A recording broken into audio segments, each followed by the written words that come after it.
anyone ever watched Parking Wars? Well, Memorial would be a legit film set for the show. Every day you see thousands of cars swarming the outer ring of this campus, dropping students off, picking students up, and almost taking the front ends of their cars off, trying to beat someone else to the next empty parking spot.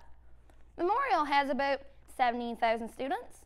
Unfortunately, it only has about 1,000 parking spots. So if my calculations are correct, and every student who is enrolled on this campus wanted to drive their own vehicle to school, that leaves a lot of screwed over students. What do I pity most are those dearly dedicated Memorial-loving students who drive here at 8 a.m. for an 11 o'clock class and just feed the parking meters to ensure that they are safe and secure. On average, it's about a $12 a day venture for a student who has class until after supper. Memorial, why don't you just charge for more parking permits? You're better off getting a lump sum of money now than $1 million quarters at the end of the semester.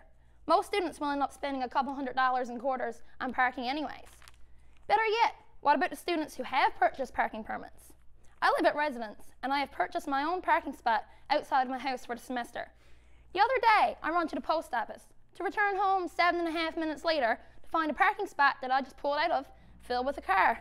That's great. I'll go and look in the window. No parking permit. Better yet, there's a sign in the window that says, "Inside working, be back in 20 minutes. Well, brother, I'm happy for you, but I got class in 10. So anyways, I go out to the side of the road, and I park, and I go to class, just to patiently wait to return to a parking ticket given by a CEP officer for $30. Then another day, I run out, and I return to my same spot 5 minutes later to find a man in a truck there, and he's sitting, just waiting.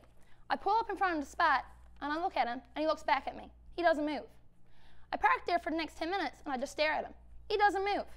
Finally, I give up. I go and park on the road and go inside to try and get ready for class. I look out the window.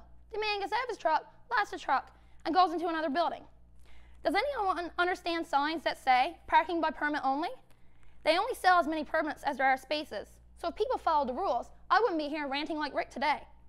Come on, get some more parking for your dearly devoted students. And campus enforcement, start giving tickets to those who park without permits and start monitoring your lots. Otherwise, the prize money I win from this rant is going to be used to pay off inconveniently charged parking tickets for the rest of this semester.